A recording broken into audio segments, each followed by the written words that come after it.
بسم اللہ الرحمن الرحیم. السلام علیکم. میں ہوں ملک جواد, مینیجنگ ڈائریکٹر رسانی ڈیولپر پرائیویٹ لمیٹڈ. آج ہمارے ساتھ اسٹوڈیو میں موجود ہیں حنان علی عباسی صاحب, جو کہ کسی تعارف کے محتاج نہیں, لیکن میں پھر بھی آپ کو تھوڑا سا بتا دیتا ہوں. حنان علی عباسی صاحب نیشنل یوتھ اسمبلی کے صدر ہیں اور 54 کنٹریز میں پاکستان کی یوتھ کو ریپرزینٹ کر کے انہوں نے ایوارڈ جیتا ہے پاکستان کے لیے. تو حنان بھائی, سب سے پہلے تو بہت بہت شکریہ, آپ نے اپنے قیمتی ٹائم میں سے ہمیں تھوڑا سا وقت دیا. آپ کی گریٹ پلیئر تشریف جی. آوری کا تشریف آوری کا بہت بہت شکریہ. میرا کافی دنوں سے دل سے آپ سے گپ شپ لگائیں پاکستان کی یوتھ کے حوالے سے, تو میں آپ سے کچھ سوال کروں گا. ضرور. تو میرا سب سے پہلا سوال یہ ہے کہ پاکستان کی تعمیر اور ترقی میں کل کے نوجوان کا کیا کردار تھا اور آج کے ڈیجیٹل نوجوان کا کیا کردار ہے؟ ہاں ملک صاحب, اگر یہ سوال آپ کا جو ہے نا بڑا گہرا ہے اور بہت ایک بیک گراؤنڈ مانگتا ہے اس کو آنسر کرنے میں. اب یہ دیکھیے کہ جو ہم سے 2 نسلیں پیچھے جو نوجوان معاشرے میں اترتے تھے, تو وہ بہت ریسرچ اور ریاض کے بعد نا جی کتاب پڑھ کے 300 گھنٹے 400 گھنٹے پھر کوئی وہ آئیڈیالوجی اڈاپٹ کرتے تھے. بالکل. آج کا نوجوان جو ہے وہ تاریخ کے گولڈن پیریڈ میں پیدا ہوا ہے, ڈیجیٹل ریولوشن کا سب سے بڑا بینیفیشری ہے. اس کو جو ٹیک ورلڈ نے جو اپرچونٹیز دی ہیں کمیونیکیشن کی, وہ جینورلی کبھی انسانیت نے اتنا سہل انداز نہیں اپنایا. ہم سے پہلے جو ہے وہ خط و کتابت کے لیے بہت سست رفتار تار کا زمانہ تھا. اس کے بعد خط و کتابت کا جو پوسٹ کا نظام آیا, پھر اس کے بعد TCS آیا.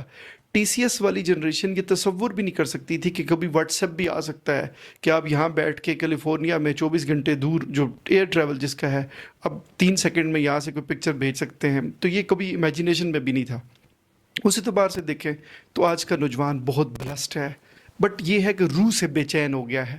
وہ ایسے بے چینی اس کی, ملک صاحب اگر آپ اس کا بالکل تشکیل ارتقاء کا تجزیہ کریں تو اس کے اندر ایک عجیب سی ایک کنفیوژن اور ایک وہ الوژن کا شکار ہے. ویژن جو ہے نا جی, وہ کہتے ہیں دور تک دیکھنے کی نظر کو, اور الوژن کہتے ہیں نظر کے دھوکے کو. اچھا, اسے جو لگتا ہے, چونکہ ماڈرن جو الگریدم ہے, انفارچونیٹلی جب وہ ایک دفعہ کوئی چیز ایک طرح کی ایک موضوع پہ دیکھے گا تو الگریدم اس کے مزاج کا انالیسس کرتا ہے. وہ جیسے دماغ انالیسس کرتا ہے, ایک ہی طرح کے خیالات آئیں تو وہ پھر انسان اسی طرح کے خیال میں ڈوب جاتا ہے. اسی طرح یہ جو الگریدم جس کی بنیاد پہ ساری ایپس بنتی ہیں, وہ جب بھی کوئی ایک طرح کی چیز دیکھ لیتا ہے, فرض کریں اس نے کرکٹ کے اوپر دیکھا تو وہ یوں اس کو کرکٹ سے متعلق ساری چیزیں آنا شروع ہو جاتی ہیں. تو یوں وہ آؤٹ آف باکس نہیں سوچ سکتا. وہ صرف سلیبس اس کا جو ہے نا, اگر آؤٹ آف سلیبس کا کوسچن آئے تو وہ پھر بے یار و مددگار ہو جاتا ہے, اور جو ہی وہ بہت جلد تقلید کا نشانہ بن جاتا ہے. تقلید مینس کہ وہ اندھی عقیدت میں چلا جاتا ہے. جو اس کی مرضی کا سچ ہے وہ اپنی تصدیقی تحقیق, لٹریچر میں ایک ٹرم ہے کہ ایک تو تحقیق ہے کہ آپ ان بائسڈ ہو کے بالکل آزاد ذہن ہو کے آپ سوچنا شروع کرتے ہیں, اور ایک وہ تقلیدی تصدیقی تحقیق ہے کہ جو آپ بالکل اپنے لینس کے مطابق, آپ کو اپنی من پسند سچائی چاہیے, چاہے وہ کوئی ادیب دانشور بولے, کوئی میوزک کا بندہ بولے, کوئی پولیٹیشین بولے, تو ان چیزوں میں آپ لذت محسوس کرنے لگتے ہیں. اور یہ بہت انفارچونیٹ ہوتا ہے کہ اس کا ڈوپامن جو ہمارا جو ایک پلیئر کا کیمیکل ہے جو خوشی دیتا ہے, ہمیں طمانینت دیتا ہے, وہ ڈوپامن اٹیچڈ ہو جاتا ہے ان خبروں کے ساتھ. یوں اگر اس کو تھوڑی سی کوئی اس کی ناپسندیدہ سچائی کوئی اس کے سامنے بیان کرتا ہے, تو جیسے آپ 7 اپ کے اوپر تھوڑا سا نمک ڈالیں نا تو وہ 7 اپ بلاسٹ کرتی ہے, تو ویسے وہ بلاسٹ کرنے لگتا ہے. تو یوں جیسے مچھر کو آپ کپڑے نہیں پہنا سکتے, ویسے اس کو نئی تھاٹ خیال نہیں دے سکتے. تو یہ ایک نوجوانوں میں, میرا زندگی کے آلموسٹ 1.5 دہائیاں میں نوجوانوں کی, مطلب کئی ہزار نوجوانوں کی بنیادوں کو میں نے اپنے خلوص کی کھاد دی. تو میں اس نتیجے پہ پہنچا ہوں کہ اب میں ریاستی سطح پہ ایک ایسا میکینزم بنانا ہوئے گا تاکہ یہ نوجوان, بہت بڑی ایک اپرچونٹی ہے, بہت بڑا خزانہ ہے. پاکستان کے پاس جیسے ایٹم بم میں خزانہ ہے, ویسے امریکہ جو ہے وہ نوجوانوں پہ مشتمل آبادی نہیں ہے, چائنا نوجوانوں پہ مشتمل آبادی نہیں ہے, جاپنیز نوجوانوں کا خزانہ ان کے پاس نہیں ہے. ہمارے پاس ڈائریکشن لیس 13 کروڑ نوجوان ہیں. 3 کروڑ انفارچونیٹلی جو فیوچر کی یوتھ آ رہی ہے وہ اسکولوں سے آؤٹ ہے. تو ہمیں اتنے بڑے خزانے کو چینلائز کرنے کے لیے ایٹ لیسٹ یہ کرنا ہے کہ ہم وہ اس کو ایک ڈائریکشن دے سکیں. اور اس ڈائریکشن کے اندر اگر آپ دیکھیں تو نوجوانوں کے اندر ایک بہت یہ پرائم ٹائم ہے لائف کا. اس کو اگر آپ نے ڈیزائن کرنا ریاست نے سکھا دیا ان کو تو وہ بہت اپرچونیٹیز اخذ کر سکتے ہیں. اچھا حنان بھائی، آج کا نوجوان کیا کر سکتا ہے معاشرے کی ترقی کے لیے، اور کیا کر رہا ہے، کر کیا رہا ہے اور کر کیا سکتا ہے؟ بس کیفیت ایسی ہے ناکامی کی اس تصویر میں جو اتر سکتی نہیں آئینہ تقریر میں. انفارچونیٹ ڈائلما یوتھ کے ساتھ یہ ہو گیا ہے کہ 13 کروڑ نوجوان ہیں، ان کو کوئی ریاستی سطح پہ کوئی میکنزم نظام موجود نہیں ہے جو ان کو ریاست کے افیئرز میں انگیج کر سکے، انوالو کر سکے.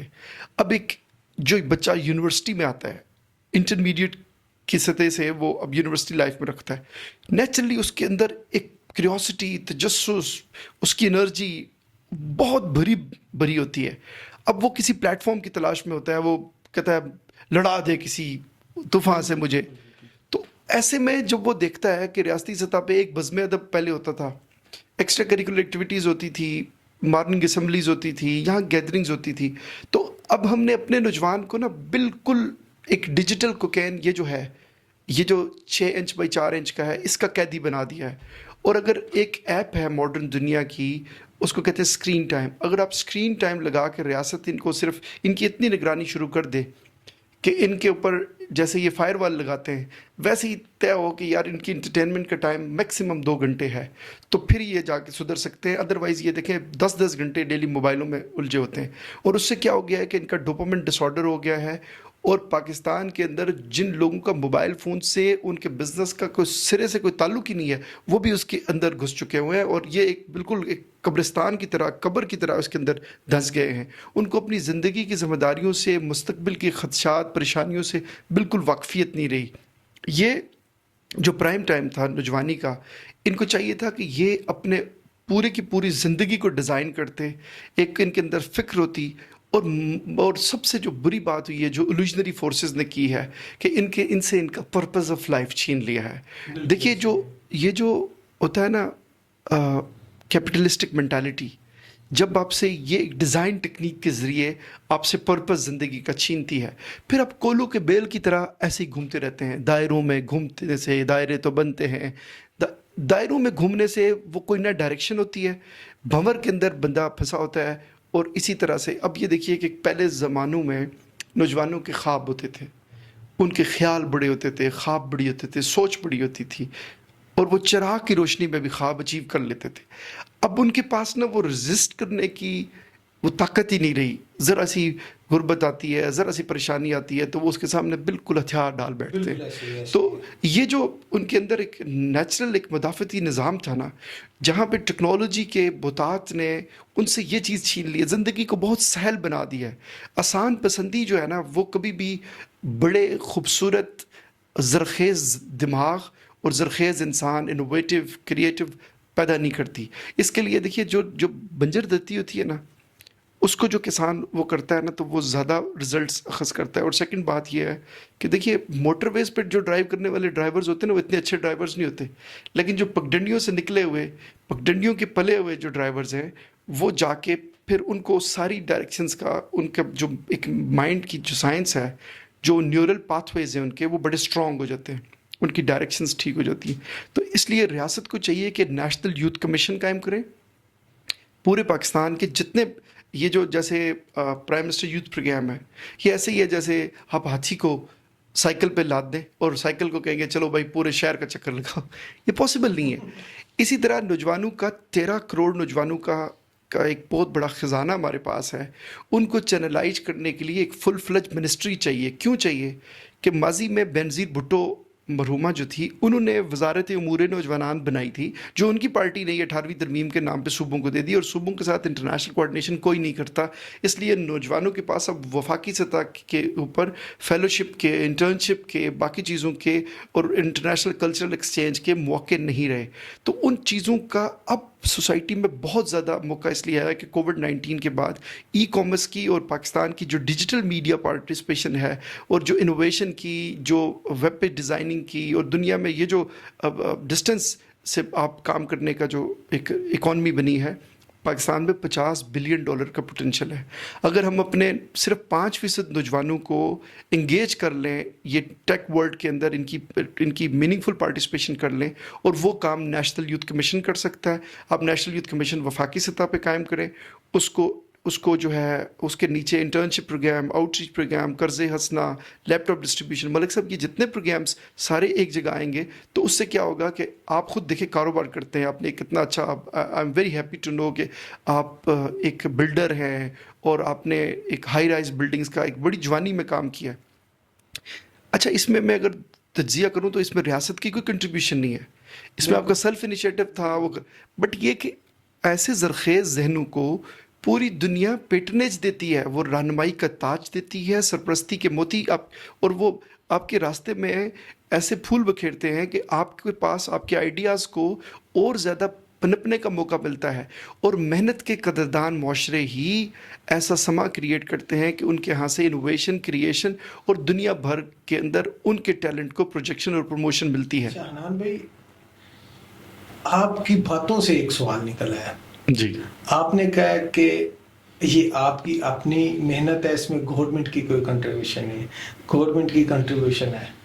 گورنمنٹ ہمیشہ ایک اچھے کام کرنے والے بندے کے راستے میں روڑے رکھتی ہے. یہ کہیں نہ کہیں ٹوٹا کھا کے سے گرے اور ہمارے پاس آئے. اچھا، آپ کی باتوں میں سے میں نے ایک سوال نکالا ہے کہ سوال یہ ہے کہ آج کل کے نوجوان ہیں بہت مایوسی کا شکار ہے. کوئی بزنس کرنا چاہتا ہے، وہ کہتا ہے پاکستان کے حالات ایسے نہیں ہیں، جاب ڈھونڈنے والے کو جاب نہیں ملتی، لوگ PhD کر کے گھروں میں ویلے بیٹھے ہوئے ہیں. تو یہ کیوں اس طرح کی پاکستان میں مایوسی چھائی ہوئی ہے؟ کیوں ہے یہ نوجوان مایوسی کا شکار، اور کس طرح اس مایوسی سے نکل سکتے ہیں؟ اچھا، جو عموماً یہ ہوتا ہے کہ ایک بڑا شاعر تھا، اس نے کہا تھا کہ جو عالم ایجاد میں ہے صاحب ایجاد، ہر دور میں کرتا ہے طواف اس کا زمانہ. سلیبس محتاج ہوتا ہے جو عصری علوم کے اوپر جو لوگ برتری رکھتے ہیں نا، وہی دنیا میں کمپیٹ کرتے ہیں. اچھا، ہمارا جتنا سلیبس ہے نا وہ پیورلی ایک غلامانہ ذہنیت کا عکاس ہے، اور اس میں جدت سے ہم آہنگ تصورات نہیں ہیں. فرض کریں کہ آپ کا سوشل میڈیا اس دور کی سب سے بڑی ریالٹی بن گیا ہے. اب جو اس دور میں سائبر سلطان ہوئے گا اسی کا کرزمہ چلے گا، چاہے وہ میوزک کے اندر چاہت فتح علی خان ہی کیوں نہ ہو، وہ سلطان بن جائے گا. اچھا، اسی طرح ہماری نیشن کا المیہ یہ ہے کہ ہم نے راحت فتح علی خان کی جگہ چاہت فتح علی خان کو ہیرو بنا. ہر چیز کی چائنا کاپی بنے گی اور بھونڈی بنے گی، اور ہماری قوم یہ ڈفرینشیٹ ہی نہیں کر سکے گی کہ یار اصل اور نقل کے بیچ میں کیا فرق ہے. کاغذ میں دب کے مر گئے کیڑے کتاب کے، دیوانہ بے پڑھے لکھے مشہور ہو گیا. اچھا، ایسے میں جب ہم پرائم فوکس دیکھتے ہیں دنیا میں کیا ہے، سوشل میڈیا نے آلموسٹ پورا معاشرہ ٹیک اوور کر لیا. آپ کا سیاست، سماج، ابلاغ، ہر چیز سوشل میڈیا نے کور کر لی. لیکن کیا آپ مجھے بتائیں کہ آپ کی درسگاہوں میں کیا سوشل میڈیا کو بطور مضمون پڑھایا جاتا ہے؟ نہیں پڑھا. المیہ یہ ہے کہ آپ اولڈ فیشنڈ الف مدہ بے الف با تے الف تا پڑھاتے رہیں گے. دنیا چاند پہ پھول کھلا رہی ہے. خدا کا واسطہ ہے آنکھ کھولو اور وفا کے پرانے زمانے سے نکلو، وائی فائی کے جدید دور میں آؤ. اور جب وائی فائی کے جدید دور میں قدم رکھو گے تو آپ کو اندازہ ہوگا کہ ہر دور میں جیسے 5 پیسے، 10 پیسے، 15 پیسے، 20 پیسے کی کرنسی بدلتی ہے، ویسے کمیونیکیشن اینڈ سلیبس کے جو ساری دنیا ہے وہ بھی بدلتی ہے. انفارچونیٹلی ہمارا جتنا یونیورسٹیز کے جو پوسٹ گریجویٹ لیول کے لوگ ہیں وہ بیسکس کو وہاں جا کے نہیں چھو سکتے جو ایمرجڈ معاشرے ہیں جیسے برٹن ہے، امریکہ ہے، باقی جو سوسائٹیز ہیں. اس لیے ہمیں یہ چاہیے کہ جتنی ٹیکنیکل کیڈر کے لوگ ہیں، نیفٹک، ٹیوٹاس، یہ جو بنا رہے ہیں، ان کو کم از کم لینگویجز کے اوپر ہمیں دسترس دینی ہے. ان کو ایتھکس سکھانے ہیں کہ یار آپ اگر جا کے برٹن میں کام کریں گے تو یہ ایتھکس ہیں سوشل. آپ نے کسی کی اس طرح پکچرز نہیں بنانی، کسی کی پرائیویسی کو بریچ نہیں کرنا. تو یہ جو ساری چیزیں نا، اگر اب وہ چونکہ پاکستان کے ایمبیسڈرز ہیں، اگر ایک بندہ کوئی غلط حرکت کرتے ہوئے ایئرپورٹ سے پکڑا جاتا ہے تو اوریجنلی پورا پاکستان ڈی فیم ہوتا ہے. تو یہ ضروری ہے کہ ایک بندے کو آپ اگر ٹیکنیکل کیڈر کی، اس کو اگر آپ مستری بنا رہے ہیں، اس کو کارپینٹر بنا رہے ہیں، کچھ بھی بنا رہے ہیں، تو ساتھ اس کو ایک بہترین انسان بنائے. چونکہ علی گڑھ یونیورسٹی جو مسلمانوں کی تھی وہ کردار سازی پہ بھی کام کرتی تھی، تربیت پہ بھی کام کرتی تھی. اس لیے میں یہ چاہتا ہوں کہ ان کو لینگویج پہ کمانڈ ہو. اب دیکھیں سعودی عربیہ اور قرب و جوار کے ممالک میں وہ لوگ کامیاب ہوتے ہیں جن کو زبان پہ دسترس ہوتی ہے. ہمارے یہاں پہ مزدور بیسٹ ہوتے ہیں، کارپینٹر بیسٹ ہوتے ہیں, مستری بیسٹ ہوتے ہیں, باقی جو انجینئرز بیسٹ ہوتے ہیں, بٹ وہ کمیونیکیشن کرزما نہ ہونے کی وجہ سے وہاں پہ مار کھا جاتے ہیں.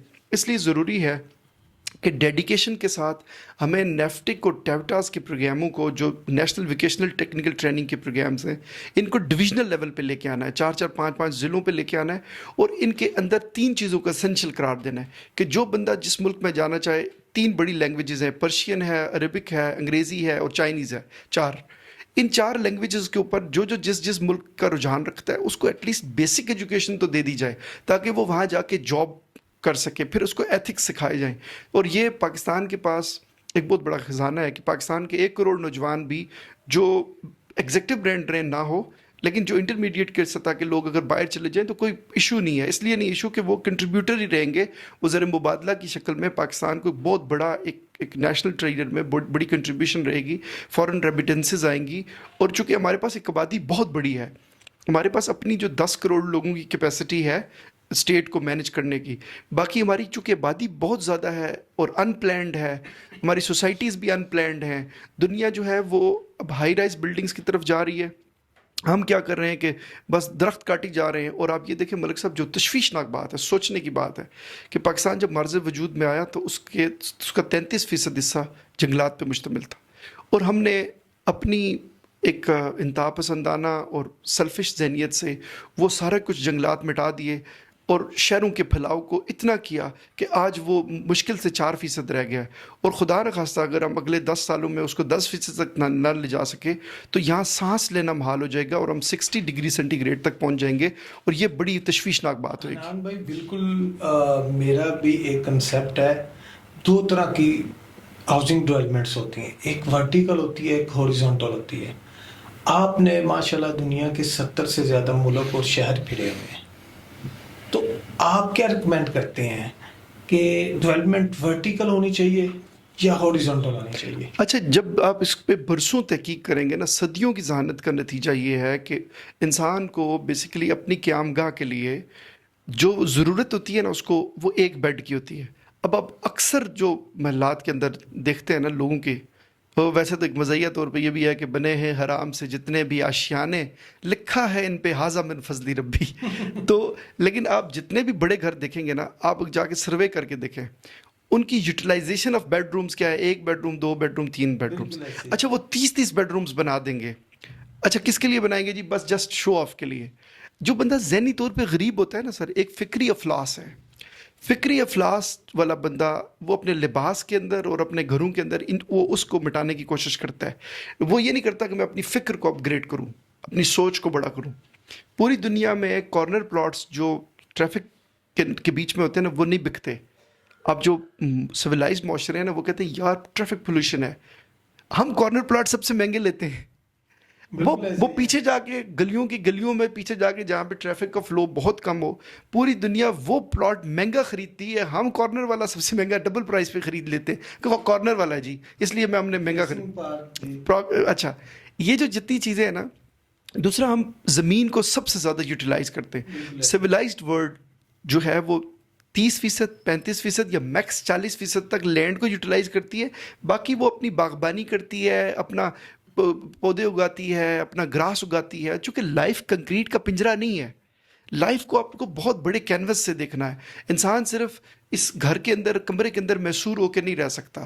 اس لیے اس کو جو خیال کی بڑائی کے لیے نا ایک بڑا انوائرمنٹ چاہیے. اور میں یہ چاہوں گا کہ حکومت وقت یہ پابندی لگائے کہ جس کے پاس جتنی لینڈ ہے وہ میکسیمم اس کا کنسٹرکشن ایریا 40% سے زیادہ نہیں ہونا چاہیے. باقی میں لائف ہونی چاہیے, تھرل ہونی چاہیے, ایک پرندوں کی آوازیں ہوں, پودے ہوں, پھول ہوں, زندگی ہو. یہ چیز بڑی ضروری. شہروں سے ختم ہی ہوتی ہے. کہتا ہے پرندہ خشک جھیلوں سے یہی اب کہہ گیا آخر, مجھے مجبور ہجرت پر میرے حالات کرتے ہیں. Sir thank you so much. Welcome انشاءاللہ دوبارہ ملاقات ہوگی. ویلکم ملک صاحب, I wish you very best of luck. اللہ پاک آپ کو کامیاب کرے آپ کے سفر میں. سوچ کے ساتھ, ایک نئی فکر کے ساتھ ضرور انشاءاللہ تعالیٰ ہم اس سلسلے کو آگے بڑھائیں گے اور پاکستان کے نوجوانوں کو ایک نئی سوچ دیں گے, انشاءاللہ, ایک نئی فکر دیں گے انشاءاللہ. اچھا, میرا ایک اور سوال ہے آخر میں جاتے جاتے. پاکستان کے 70% نوجوان جی شعبہ